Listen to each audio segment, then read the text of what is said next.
The things needed for this project, you got a torque 25-bit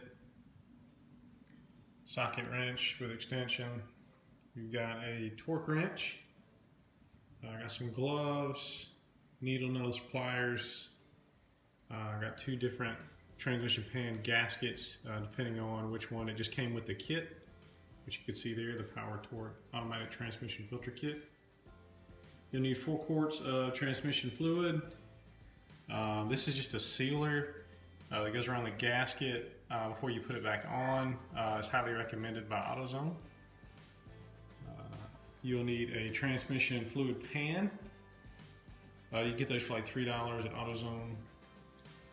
And that is your filter inside your transmission as well. So that is basically what will be needed outside of your transmission, your governor solenoid, and your pressure sensor, which I will show you next. You can see here we've got the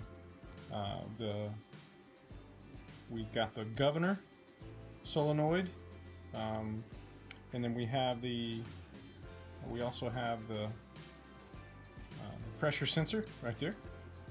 Those are the two items that we will be replacing today, along with the pan and gaskets. Alright, so getting started, we are in the middle of loosening the screws to take off the pan. One of the tips that I read not too long ago was to be careful when you're undoing the pan, because you want to kind of undo it from one side a little lower so the fluid will drain further to the side and you can catch all the fluid into the pan. I do have 2 pans right now, because as I'm unloosening them, I'm starting to see kind of where it's more aggressive based on the way the vehicle's sitting. So I'm going to kind of work towards this front side where it's dripping the most, and then work my bolts back around each side until it's completely out and the drainage happens. So we'll be back soon to show you the underneath.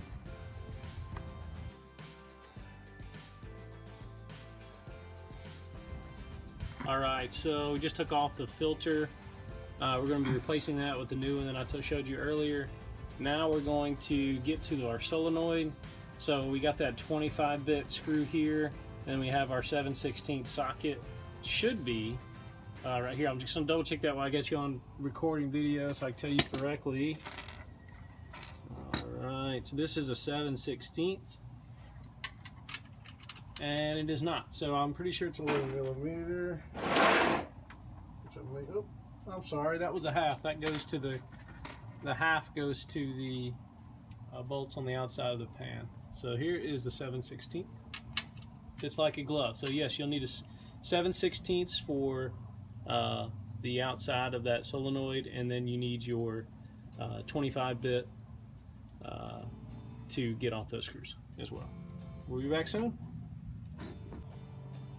Alright, so we've taken out our screws, and here's our casing for where the solenoid comes out. You just slide it and it comes right out. And we'll have to detach the solenoid, which I'm hearing can be a bit of a challenge. So that'll be a fun part. I'm gonna try that. First you have to unclip the wiring to get the solenoid out.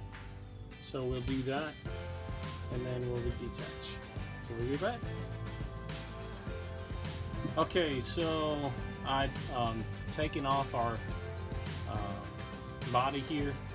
I put on the governor solenoid, the new one. It just snaps in. Just make sure it goes all the way through. You should have a little gap there for your casing. Then the other side of the sensor. The sensor is a little tricky.